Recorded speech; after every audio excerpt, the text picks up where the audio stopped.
Well, I have time for us to get started. Let's start with a prayer. Father, we thank you that your Spirit is with us and that you're going to help us as we go through the rest of the life of Jesus. For we pray in Jesus' name. Amen. You want to ask your question now? Well, I can. Or you want to wait and see if he comes in later? Well, let's wait, because he's Okay. going to know the answer too. Well, then we'll get started. We're at spring 28 AD, approximately. We're starting into his third year of active ministry.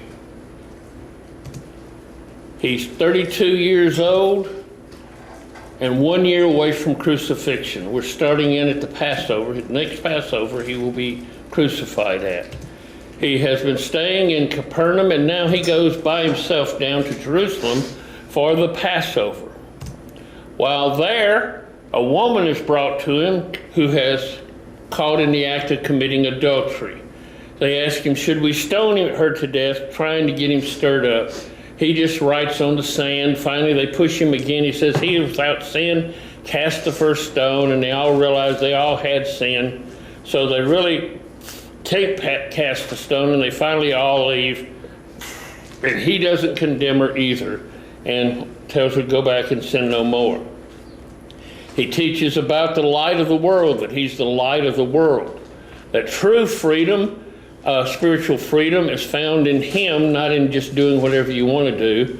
And talks about what the true sons of Abraham are, who are basically are those that are of his faith, not just because they've had their flesh circumcised. He's asked, who is my neighbor? By a man who wanted to know, if I have to love my neighbor, who is it? And he tells us some parable of the Good Samaritan that we all know. He spends some time in Bethany with two women, Mary and Martha. Martha gets all upset because Mary's not helping with the task, and Jesus says, well, she's chosen the better to listen to his words. While he's there at the Passover, he heals a man who's born blind. And he gets in trouble for this because he's done it on the Sabbath day. And Jesus talks about himself being the good shepherd. At the end of this Passover, he sends out 70 people in groups of two. Before he sent out 12 apostles, now 70 people, groups of two, to go out before him and to preach the word in the various villages around. Now, something I have to emphasize. Many of us who have gone to Sunday school, who have listened to all the sermons and everything, think we know everything there is to know about the teachings of Jesus and about his life. The truth is, we know almost nothing. I say that again, we know almost nothing. For instance, the first 30 years of his life, we know his birth when the shepherds came, we know the wise men, and we know at 13 years old, he went to bar mitzvah. That's it, period. 3 things out of 30 years. Now, to talk about his ministry. Out of the time from when he is baptized by John and starts his ministry until he dies on the cross is about 3.5 years. That's about 1,200 days. We know what he was doing on 30 of those. And this is a good example. What we have just finished, he's at the Passover feast, there at the very top. The next event that he is mentioned in the Bible is at the Feast of Dedications. We have almost 8 months where there is nothing. Now, we know he was teaching. We know he was healing. We know he was ministering to people. We know he was with his apostles for those 8 months. But there is nothing in those 8 months. Now remember, this is, by the time he gets back up there to that red star, he's dead. So in the last 12 months, 8 months out of it, we don't know a single thing he did is mentioned in the Bible. So what my point is we know very little. We just know just enough to point that he is the Messiah, the Son of God. And we need to understand that. There are all sorts of teachings he's doing, obviously, but we just don't know what they were. But we have what has been given to us by the apostles, and that's supposed to be enough for us, and it is. So just wanted to point that out to you, that in this place here, he goes from Pentecost to the Festival of Booths, nothing in the entire Bible about it. In his whole 8 months out of his last year, almost. He comes now to the Festival of Booths. While he is there, he does two things in teaching. One is every day they go down to the pool of Siloam, get a golden bucket of water, and bring it back up to the temple. Then they pour it into a container. At the end of the Festival of Booths, they pull a cork out of that container and the water starts pouring out. It's in the altar. It's holy water. People run to grab it and get some of it, take it home and splash on Cindy so she'll get healed, or, and things like that. Jesus stands up and says, I'm the water of life. If you really want the real water of life, come to me. He also they have these huge candelabras that are lit all the time so they can dance all night long. Really, literally they do. Hebrews are dancing people. And he says, I'm the light of the world. And he who wants real light to see into his life should come to me. And he does that during this Festival of Booths. He then heads back over, he goes over to Bethany beyond the Jordan. The left side of this is in Israel. The right side is in Jordan. And that's Bethany beyond the Jordan. That's the Jordan River between the two. I mean, don't think of it as a huge river. It's not the Mississippi River, guys. It's a little creek here nowadays. Now, before Jesus' day, when it wasn't flood controlled as it is now, it may have flooded miles wide, but that's what it is today, is a little creek. But he crossed that creek, though, because on the right-hand side of it was another country from the left-hand side. Left-hand side was Judea. The right-hand side was under another king.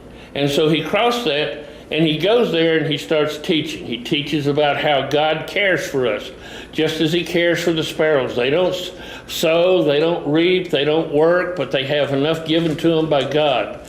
He talked about a rich fool who had made so much crops, he tore down his barns and built new barns so he could live off the land instead of giving it to the poor, and living off of what he'd already had, and he was going to die that night and he wasn't going to have any of it. Talked about watchful servants, that we ought to be watching, waiting for God to come back. He talked about the fact that Galileans who were slain by Pilate and their blood mixed, that they were the evil people.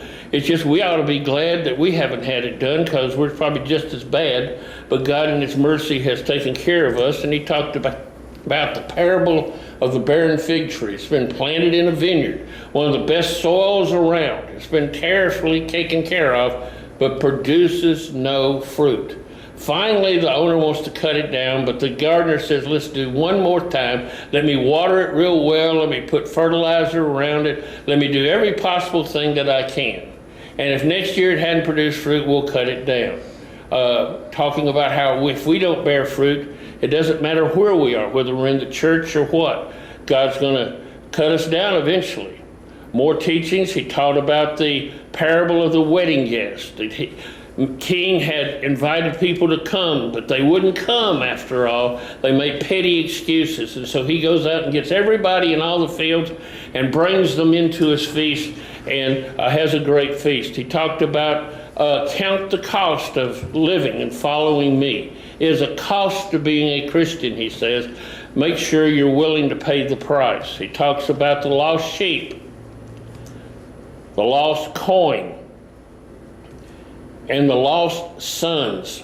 For two sons were actually lost. One just didn't leave town, he just stayed at home, but he still was lost to the Father's heart. And how God will go looking for that which is lost and bring it back. He talked about the unjust steward who'd been stealing his owner's money, and then he makes some shrewd deals in order to take care of himself. And he says we ought to be as shrewd as the evil people of this world. He tells about a parable of Lazarus and the rich man, how both of them die The rich man goes to torments. Lazarus goes to the bosom of Abraham. There's a great gulf. You can't go between the two. And so he says, well, send back Lazarus to warn my brothers. He says, even if a man came back from the dead, they wouldn't believe. He goes on, and finally, soon after this, he gets a message that Lazarus, the man he loves so much, Mary and Martha's brother, has fallen very, very ill to come and heal him. He hangs around for 3 or 4 days and lets him die. Then he heads back towards Jerusalem. He's risking a lot because there's a price on his head there. But he goes to Jerusalem, he raises Lazarus from the dead, and returns him to Mary and Martha. About this time also, he runs into 10 lepers. These lepers are all healed, but one of them comes back and thanks him, and it's not even a Jew, it's a Gentile. The rest, another 9, don't do it. They just go off healed. He teaches some more. Notice that Jesus goes from teachings to miracles to teaching to miracles. The teachings tell his topic, but the miracles prove that what he is saying is coming from a source that really knows what it's doing. The miracles are proof that his teachings are from God. He teaches about the kingdom of heaven coming soon. He tells a parable of the unjust judge.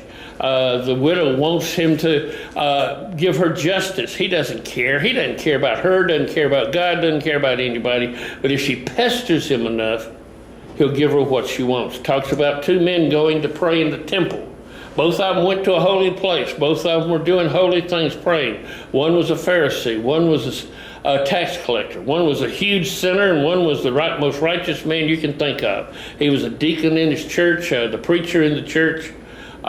Yet the preacher didn't get anything out of his prayer because he didn't ask for anything. The sinner got forgiven. He talks about divorce laws.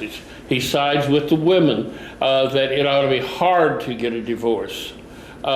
He blesses the little children that are brought to him. They're considered to be of no value, so why would he bless them, and why would he even spend time with them? It's because he loves the little children. He then talks about with a rich young man, ruler, who comes. He has a whole lot of things. Not really. The things have him, and they have him in their grip. And when he tells him, what must I do to be saved? He says, well, follow the 10 Commandments. I've done all that. And he says, well, go sell everything you have and give to the poor. And he can't do that. The things have a great hold on him, and he can't get rid of it. He tells a parable of the laborers in the vineyard, how some worked for a long time, some worked for a short time. All of them were paid the same amount of money. The ones that worked a long time were really upset because they said, well, we worked a long time and these guys hadn't worked hardly any. But basically the owner can do what he wants to with his money. He then goes on and talks for a 3rd time. He's going to go down to Jerusalem. He's going to be crucified and rise from the dead. Now, 3rd time, every time you teach something 3 times, it means you're just talking about it over and over and over again. He keeps talking to him. I'm going to go down there. I'm going to die in Jerusalem. I know I'm going to die. I'm going to be handed over to the Roman authorities by the Jewish authorities, and then I'm going to rise from the dead. And they never listened to him. I don't know if we would have or not, but they never listened to him. And then, right after he teaches this, I'm going to go down there and die, 2 disciples, James and John, come by and say, hey, can we be on your left and your right-hand side and help you rule this kingdom of yours? Well, the left and right-hand side are going to be crosses. They don't know that. They're just very ambitious. And he has a discussion with them, who is the greatest? That'd be servants. He then travels to Jerusalem. As he goes through Jericho, he meets a man named Zacchaeus. Zacchaeus is a tax collector. He's a wealthy man.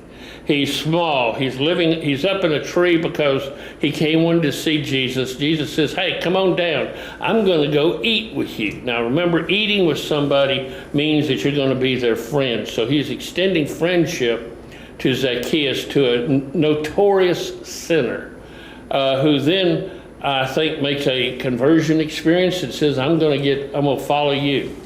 He tells about the parable of the talents, how some people use their talents for good, some just buried them. They're all reckoned with. And then on the way out of town, there is a blind man or two, depending upon which of the scriptures you read, named Bartimaeus. Bar means son, Timaeus, son of Timaeus. He's hollering out, son of David, have mercy on me. Everybody tells him, shut up. But he keeps hollering. Some way he knows this is his last chance. Jesus will never pass through here again. And Jesus is headed up to Jerusalem to die. But he stops. He could have just said, be healed and be gone and walked right on by. But he stops and ministers to Bartimaeus. It's important to him that people who need help be touched. He then heads on the way up to Jerusalem. This would be the route that they would have followed along the Wadi Keltir. He enters Jerusalem after getting on a donkey. He walks up to Bethphage, which is the city limits according to Josephus of Jerusalem. Gets on a donkey. I'd have ridden up the hill, not down the hill. It's a big hill, steep hill. And he rides in on the donkey. He's doing this to fulfill the prophecy of Zechariah. No. Zephaniah. Yeah, and so people are all ecstatic. They're waving palm branches. They're putting their clothes underneath his donkey, which means we're putting you authority over us. He rides into Jerusalem. It's a really big, huge celebration. The Romans take notice of this. A lot of other people take notice of this. He's marking himself for death. He walks into the temple, and for the second time, John said he did it on his first visit to Jerusalem. On his last visit here, he cleanses the temple. He runs all the money changers out and the people who are buying and selling out. He then heads back to Bethany for the night, and along the way he goes to get some figs off of a fig tree. This had leaves, which meant it should have had page on it, and they didn't, so he curses it. And he heads on, stays in Bethany. Doesn't say it, but I'm guessing he's probably with Mary and Martha and Lazarus. That's where he's probably staying, spending the night, since he has friends there. Now we pick up Monday. Monday he passes that fig tree, and it's dead. Dead as a doornail. And the disciples say, hey, look, hey, that tree you cursed is dead. He says, well, yeah, I'd expect that. I mean, then he gets in, when he gets to the temple, the Sadducees, yep, that's what it is. Yep, so now you know when you hear that, so you jumped. I did. We all jumped. We all jumped. Yeah, so. You thought it was off? So, he gets in an argument with the Sadducees, by what authority are you cleansing this temple? See, they're getting money off the temple market. And he says, what authority? He said, well, you tell me what authority that John the Baptist had. And they looked at each other and said, oh, if we say that it's from God, then they'll say, why didn't you follow him? And if he says, we don't know, then the people thought he was from God and they'll stone us to death. We don't know. And he says, well, neither will I tell you what authority I have to cleanse and do what I do. Monday is a big day of teaching. He tells the parable of two sons. One is told, go out and work in the field by his father. And he says, I won't go, but he later on goes. Another says, I'll go, but he never goes. Now, which one actually did the will of the Father? The one that went. He talks about the wicked tenants in a vineyard. The vineyard has been put together by a man, given a wall, built everything, done everything he needed, and he leases it out to tenants with the idea that during harvest time, he's going to send people to come and collect the rental fee. Well, he does, and they horribly treat them. They kill some of them. They treat them real badly. They refuse to pay the fee. They think it's theirs now. They even kill his own son. And so he sends an army and destroys them, and they won't have anything. He tells a parable of a wedding feast, where guests have been invited in, but as the king comes and walks through, he notices one of the men isn't wearing wedding clothes. Now remember, during wedding feasts and feasts like this, since not everybody had more than one or two changes of clothes, I mean, some of the rich had more, The king was required to provide adequate clothing for the people who came to his feast. This man had been provided clothing, had refused to put it on, and he's thrown out. Kind of reminds me of putting on the blood of Jesus Christ and coming and not putting it on and thinking that we're okay in heaven. He then tells a question is asked, should we pay taxes to Caesar or not? He says, well, show me one of those coins. And they bring him a coin. He says, whose picture is this? It says Caesar's. Well, it says it must be Caesar's if it's pictures on it. Render to Caesar what is Caesar's and to God what is God. Now, basically, he did say pay taxes.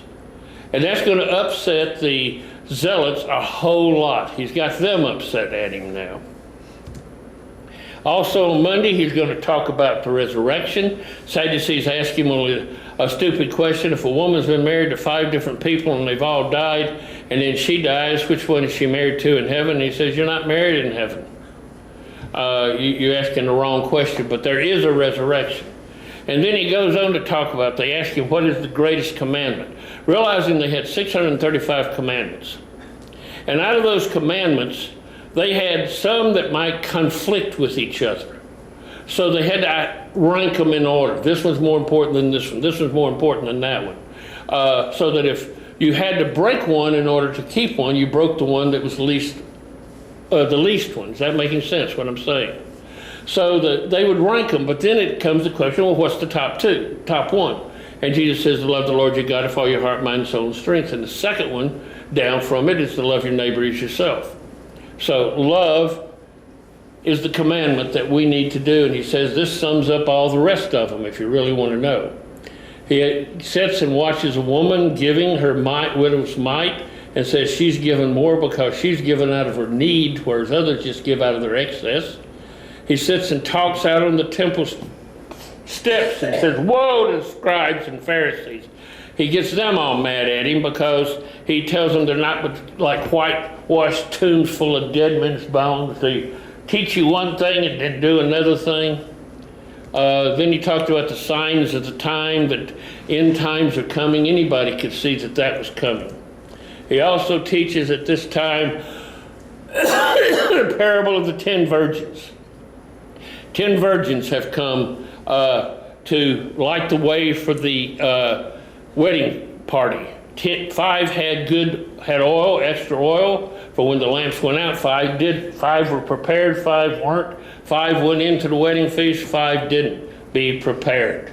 He also talked about the parable of the talents. The talents meaning that some had more than others, but some used it and some didn't use it well, and we need to use our talents. He talked about separating the goats from the sheep. That shepherds separate goats from sheep, so does God, and we need to be sure we're separated with the right ones. He went on to talk about then they start plotting to kill Jesus. By this time, he has alienated just about everybody. He's alienated the Romans because he's claiming to be the Messiah. He's alienated the Sadducees because he claims to have power over the temple. He's alienated the Pharisees and scribes because he calls them evil and wicked. He's alienated the zealots because he said pay taxes. Just about everybody is upset with him by this time, as he has been teaching. He goes back to Bethany, and there he is anointed with oil. His disciples fuss about it, especially Judas, that should have been money should have been given to the poor instead of putting it on him. But Mary understands, I think, more than anybody. She's been listening to him about this. I'm going to go die. And she anoints him for his death. Actually, he never does get anointed otherwise. Is that Mary and Lazarus? Mary, Martha, and Lazarus, yes. And then Judas goes to the temple and agrees to betray Jesus for a certain amount of money. On Tuesday, now I'm giving on Tuesday, all we know is that the Gentiles start seeking him out, and the Jews pretty well have rejected him by this time. On Wednesday, now this is there is arguments over this schedule. Some think this is what happened Thursday, that Wednesday he did nothing but sit at home in Bethany. I think that in order to have all that has to happen between now and his death, that this happened on Wednesday, that the Passover meal was on Wednesday for him. He sends his disciples into town. If you want to say this is Thursday, you're not going to bother me. But he sends his disciples into town to prepare for the Passover. They're to watch a man who is carrying water. Men don't carry water. If a man's carrying water, that means there's no women in the family. And so therefore it's probably a group of monks. The Essenes were a group of monks. They celebrated their Passover at a different time than the regular Jewish people did, because they were on a solar calendar, and the regular Jewish people were on a lunar calendar. And those kind of float around with each other. They go and they prepare a Passover meal, and they go and have it. Now, one of the reasons I say this is in the Essene area is because they're following the man with a jug of water. But secondly, normally a Passover meal would have all of the family, men, women, children, everybody. This one seems to only have his 12 apostles and him. The women aren't there, but they are in town because we know that Mary and some of the others are there at his crucifixion. So they're in town, but he has this early, I think, in an Essene community. During the meal, Judas goes out getting ready to betray him. He breaks bread and the glass and passes it around and starts what we call communion or Lord's Supper. In the blessing says to do this. He also, in order as a demonstration of what it means to be a true leader, he goes around and starts washing feet. Now, Peter was probably supposed to do it. He seems to have been sitting in the servant's place. He's the only one that objects and gets upset about it. But he does wash their feet. And then he predicts that they're all going to leave him very soon. Peter says, I won't do it no matter what they do. And Jesus says, oh, Peter, by the time the cock crows tomorrow morning, you will have denied you even knew me 3 times. And Peter says, not me, no, I'll follow you to death. Just like we probably would also say too.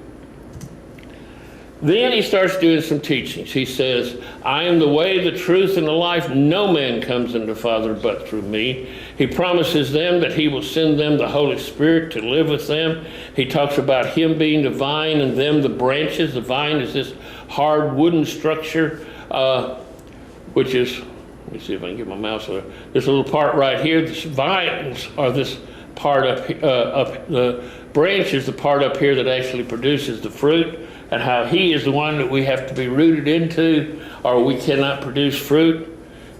He goes on to warn them about tribulations. There's going to be persecutions. There's going to be attacks upon you. If they're going to attack me, they're going to attack you.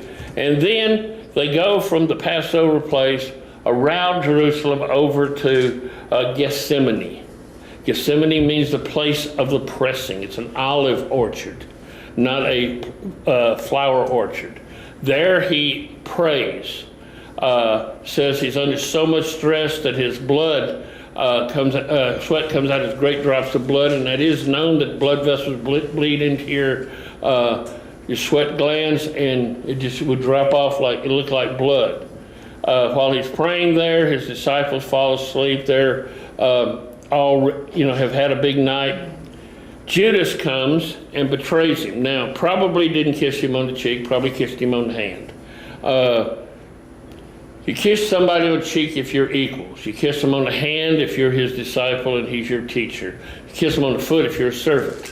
So to kiss him on the cheek would be saying, I'm an equal to you. And I'm not sure Judas would have done that. He is arrested by the soldiers and taken off, and his disciples run off scared, fleeing, leave him. But a couple of them, John and Peter, follow behind to find out what's going to go on. Now we come to Thursday, in my opinion. Thursday morning early. Jesus is taken to the high priest father-in-law. Who? Yeah, the high priest father-in-law. Why? Because he is actually, in Jewish minds, the high priest. High priest is for life. He was the high priest. Annas was the high priest. And Caiaphas offered more money. So the Romans made Caiaphas the high priest. But Annas never lost the high priesthood. So he is brought before Annas. And there he is on trial, being asked questions. Peter and John slip in to the courtyard. John seems to know the people there. Maybe it's because he was selling fish there to the high priest. But anyway, he seems to know the people there. And 3 different times Peter is asked by little girls, servant girls, "Hey, aren't you one of them? I can hear from your voice that you're a Galilean. I think you're one of his disciples." "I am not. I don't know the man," Peter would say. And then there's this, well, that's, I don't know, cock-a-cock-oo. And anyway, Peter hangs his head and says, Jesus was right. Jesus is then taken the next day during the morning to the Sanhedrin. Now, the trials didn't happen at night. Some people have made big deals that if he was arrested on Thursday, that Thursday night the Sanhedrin met, and it was night, so therefore it was illegal. But if on my timeline, if he was actually during the day on Thursday, remember again, Sanhedrin is made up of 3 courts of 23 each. And the high priest decides who is on each one of those courts. Only one of those would have been meeting. So only 23 out of the 71 would have been meeting. And so he could pick who he wanted, and he probably picked pretty well. There were people, members of the Sanhedrin, who were for Jesus. In fact, 2 of them buried him in their grave, which would be a great sacrifice. They condemn him because they try to find false witnesses who will say the same thing, and they can't even get 2 of them to agree to lie, tell the same lie. Finally, they ask, "Are you the Son of God?" Now, there's laws in the Sanhedrin, just like there are today, against a man condemning himself. You don't have to answer the question. You know, we talk about pleading the fifth. Well, they didn't have the fifth then, but they did have, basically, you could just say silent. Jesus has stayed silent until this time. Problem is, they hadn't got enough evidence to kill him. They need evidence to kill him. He knows that because he's got to die. He's got to die today on trial. So he says, "Yes, I am the Son of God." And with that, the chief priest tears his garment, saying, "He's blasphemed. He said a blasphemy. You've all heard him blaspheme." And they condemn him, and they rush on him, and they blindfold him, and they start hitting him with weeds. Prophesy. Who hit you with this one? Who hit you with that one? It says that in one place in Psalms that they pulled his beard out by the roots.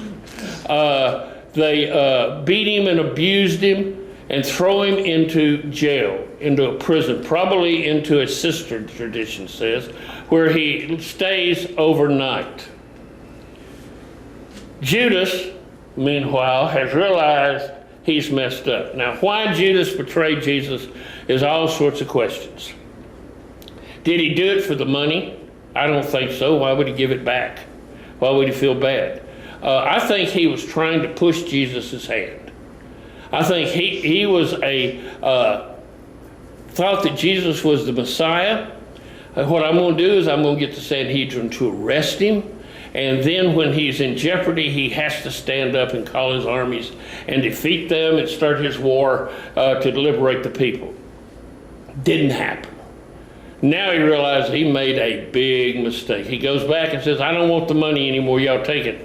And the temple crowd says, "We can't take it back, that's blood money." Well, they didn't have any problem with paying blood money out of the temple treasury, but they just couldn't put it back in the treasury.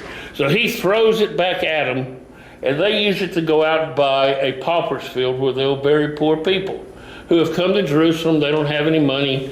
They died during one of the pilgrimages or something. They got to have a place. So they basically just have a big cistern and you just throw them all down in it. And then Judas goes off, it says, and hangs himself. Now Friday morning rolls around.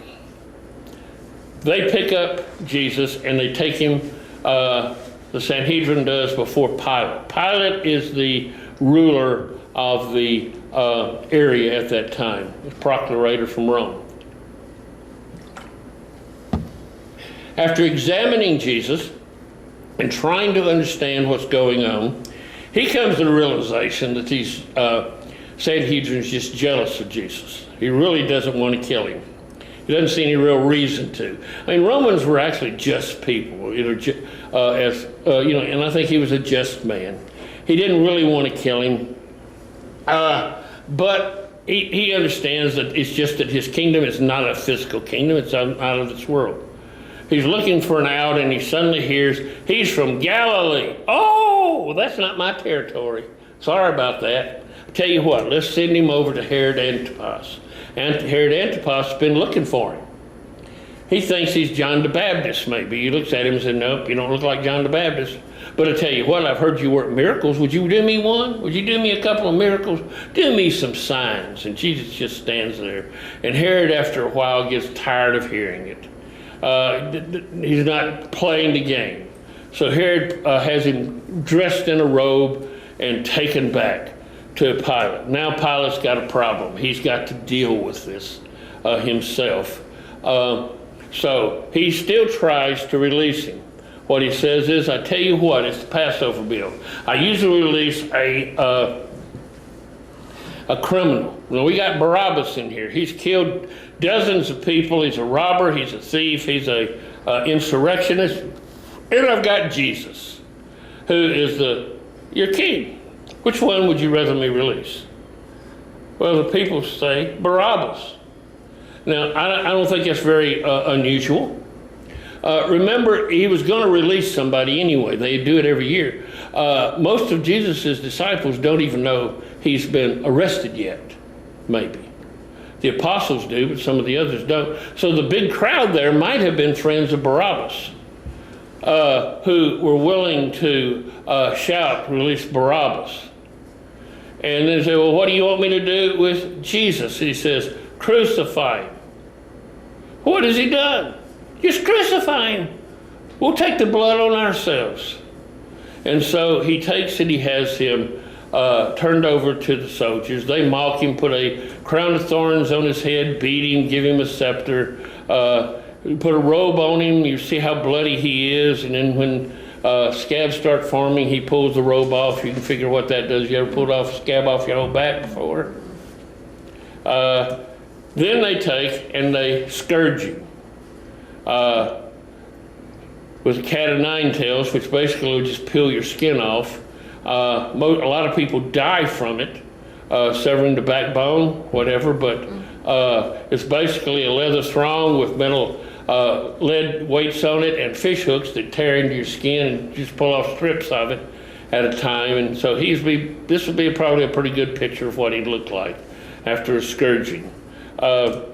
Jesus then is taken, and Pilate says, behold your king, and he washes his hands of the matter and sends him on the way to Golgotha.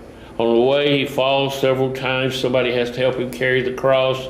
And several events happen. When he gets there, he is nailed to the cross and put up. Probably looks something like this. I know we look at him with both feet on top of each other, but from some of the archaeological evidences that they nailed in from the side of each foot, they found some nails that were bent over from a man that had been crucified, still stuck in his ankle. And you remember, you don't have to give anybody more than an inch off the ground to be crucified. You can actually stick their arms up like this, nail their hands, and then pull their feet up, because, just that much off the ground. You don't have to be way up to be crucified. So you don't have to have the high crosses. And remember, these are soldiers. And soldiers, like soldiers anywhere, they're lazy. They don't want to do any more work than they have to do.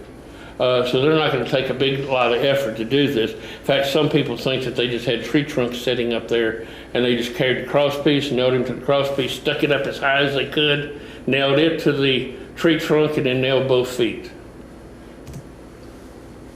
He now hangs on the cross. It's about 9 o'clock in the morning. They gamble for his clothes that he has left. He's probably totally naked, not a loincloth even. They wouldn't have given him that much, just embarrass him as much as possible. Let everything hang out. And then it starts to turn dark. He deals with the, let me back up here for a second. He deals with the people who are next to him.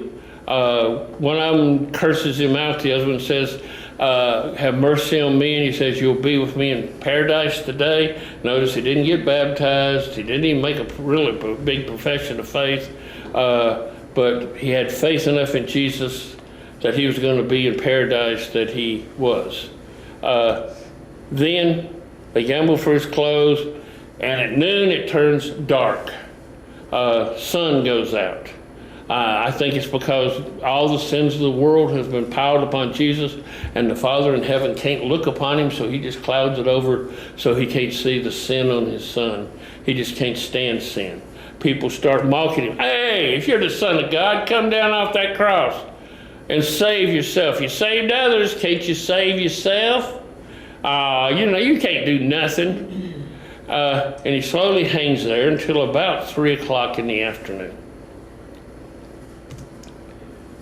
And then he dies.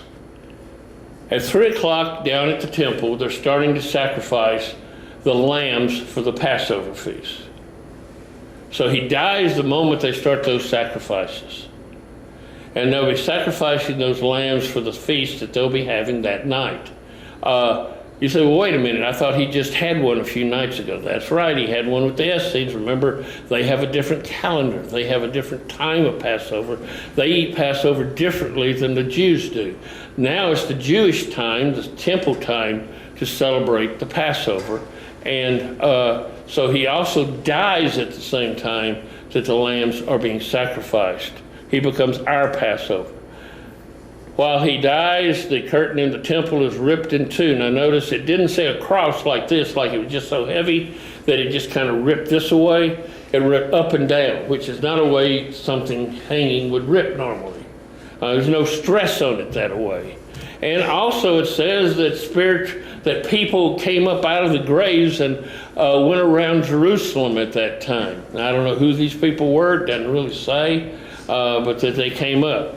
Then Jesus has died. They're going around breaking the legs of the other two because they haven't died yet. And when you break your legs, you can't push up, you can't breathe, you die really fast on a cross. When they come to Jesus, he's already dead. But to make sure, the Romans always make sure, they stick a spear in his side, and it says blood and water and blood flowed out. Now what that is the serum and the blood had separated from the solid blood cells because he had been dead and he literally died of a broken heart. And what happened is the blood flowed out and then the serum flowed out. Now, for those people who say, well, Jesus just swooned on the grave, he was just really under stress, and they took him down and put him in a cool grave, and he revived and came up. They drained all the blood out of him. Come on. You don't come back from that. Then they take and they bring him down from the cross and carry him over and put him in a tomb, lay cloths over him and roll a stone in front of it, and he's buried. Now, they would normally have taken and anointed the body with fragrant perfumes and oils and things like that, but they didn't have time because they had to get him in the ground before dark. Because at the time of the Passover feast, which would start at sundown, it was a holy day, and you couldn't be burying people on that day. So they put him in the ground. Now, Saturday, the Roman authorities started thinking about it, and so the Jewish authorities, he said he's going to rise from the dead. Interesting. They listened to him, the disciples didn't.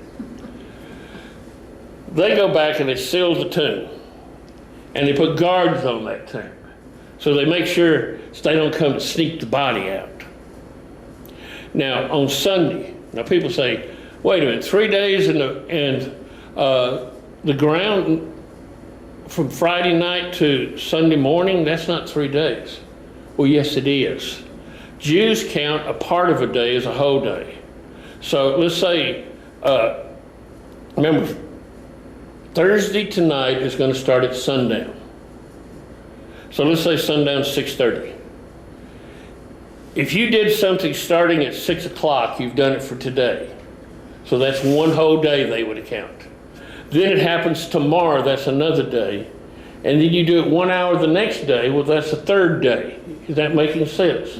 So you did it parts of 3 days, not 72 hours, but parts of 3 days. What they would consider to be 3 days. And so sometimes Saturday night, Sunday morning, we don't know when, Jesus rises from the grave. Now, they didn't roll back the stone to get him out. They rolled back the stone to let us in. He didn't need it out. He walked through walls. But he comes out, and the next morning, Sunday morning, the women go to the tomb. They're visiting the tomb to anoint the body. They're visiting the tomb to get it ready to bury, to finish the burial. They're coming to look for a dead body, a dead Savior. They don't find him. It's empty. There's angels hanging around. It says something about he's risen from the dead. That's really confusing. They're not really sure what happens. They run and tell the disciples, the body is gone and we don't know what happened. Peter and John run to the tomb. They come inside and they start looking around. It says John believed, Peter couldn't understand what was going on. Now, it doesn't really say what John believed. Did he just believe that the body was gone? Or did he believe Jesus had risen from the dead? Or what did he believe? We don't know. But anyway, the body's gone. They go back and they don't have any idea what's going on. Meanwhile, Mary Magdalene hangs around. Now, that's not Mary, Mary, Martha, and Lazarus. That's another Mary, Mary Magdalene, from the city of Magdala. And as she's hanging around, she hears a voice behind her. Thinks it's the gardener, says, hey, can you tell me where you took him? I'll go find him and I'll take him away and I'll take care of him. And he says, Mary. And Mary turns around and says, Barboni, it's Jesus. She sees Jesus, she touches him, she runs back and she tells the apostles. Meanwhile, the guards who had been on the temple, on the door thing, they had run away scared. Angels had come down, there was earthquakes, all different things happening. They were scared. They run to the high priest and they say, hey, something's happened. So the high priest pays them to say, hey, look, if anybody asks, just tell them you fell asleep and the disciples came and stole the body. Now, number one, if they were asleep, how would they know who stole the body? Secondly, if a Roman soldier fell asleep on guard duty, he would be killed instantly. No question asked. There's no trial, there's no nothing. And if he admitted it, so he said, we'll take care of it with your leaders. Just tell them that that's what happened. That Sunday, some of the people, since the Passover feast is over now, are heading back down a road toward a city called Emmaus. Along the way, some stranger joins these men. They have been talking about all the weird things that were happening.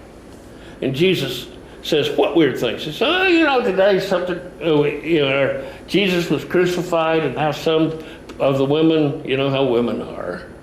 They kind of get weird. But the women were saying that something's happened or something, we don't know. And Jesus says, as they walked along, they said he took and opened the scriptures and showed them everything that the Old Testament said about his life. Boy, I'd love to have been in that Bible study. Wouldn't that have been great? And as they get to Emmaus, he's about to go on, and they said, hey, come spend the night with us. He says, okay. So they go in to get ready to eat. And as they do, as the guest, he breaks the bread. And as he's breaking the bread, they suddenly realize who he is. Now, whether their eyes are open or whether in the breaking of the bread, sometimes, have you ever seen somebody that you didn't know, that you know really well, like say your doctor, but he's at the grocery store and you don't recognize him? I'm supposed to know you, aren't I? I'm your doctor. But he's not, but he doesn't look in the right place. Well, maybe that's what happened, and they suddenly realized that he broke the bread, what was happening.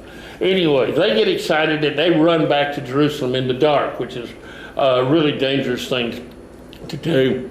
As they get there, Jesus has,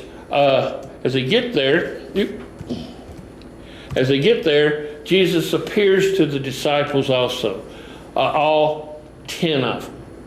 Wait a minute, 10? You sure? Yeah. Judas is dead. Thomas ain't there. He appears to them. He says, look, here's my hands, here's my side, touch them if you want to. He eats some food, showing that he's a real, not a ghost. Ghosts don't eat food, it kind of falls through an alum. It doesn't really hold it in your stomach very well. So he's not a ghost, but he can still walk through walls. They come back, Thomas says, hey, Thomas, we saw Jesus. Now, they probably said, and he told us, touch his hand, touch his feet. He said, unless I do the same thing, I'm not going to believe. Well, a week later, 7 days later, Thomas is there. And Thomas sees him. He says, here's my hands, touch them if you want to, stick your hand in my side. He says, no, my Lord and my Savior. And he believes. And so Thomas makes the great confession of faith there and believes. Now, we have a problem. The disciples give up on ministry. You would think after all this they'd be out telling everybody. No. What do? They head back to the Sea of Galilee and start fishing again. We're going to go back to what we know. 3.5 years they've walked with Jesus. 3.5 years they haven't, they've spent learning and listening. A man's been risen from the dead. And yet they go back to fishing. They didn't go out preaching. They didn't go out telling the story. So Jesus meets them in Galilee. They catch a big draft of fish. They bring it ashore. They cook some on a charcoal fire. That's interesting because the last time Peter saw a charcoal fire was when he denied Jesus 3 times. It specifically says it was around a charcoal fire. So now he sees that this is Jesus, and Jesus tells them that he needs them to get out there and start ministering. He has an encounter with Peter where he asked Peter, do you love me? Peter says, you know I love you, then feed my sheep. He asked him 3 times. But now, what we don't see in the scriptures, if you read it in English, is what's really happening. There are 3 words for love that we have that sometimes appear. Eros is that sexual kind of love between a husband and a wife. Philia is fellowship. We get Philadelphia, city of brotherly love, kind of love among brothers. And then you have, mine just gone. Agape. Agape is a all you got kind of love that God gives. Jesus asked Peter, do you agape me? And Peter says, I phileo you. No, do you really agape me? I phileo you. Peter, do you even phileo me? You know that I phileo you. You hear it? You don't hear it in English when it says love. Look up the words underneath there. And he's not really sure he can say, I love you with everything in me. After all, I've denied you 3 times. And he says, feed my sheep. Take care of them. Now, at the same time, while he's in Galilee, one of the Gospels says he appears to 500 other people at one time. We don't have that in the Gospels, but it's in one of the letters that Paul writes. He also appears to his brother James. James will actually become the leader of the church after Jesus' death in Jerusalem, it seems. Then he goes, now we are 40 days after Easter. Pentecost will be 50 days, so this is 10 days before Pentecost. And he ascends into heaven, is taken away from them, and disappears. And this brings us to the end of Jesus' life here on earth. Now,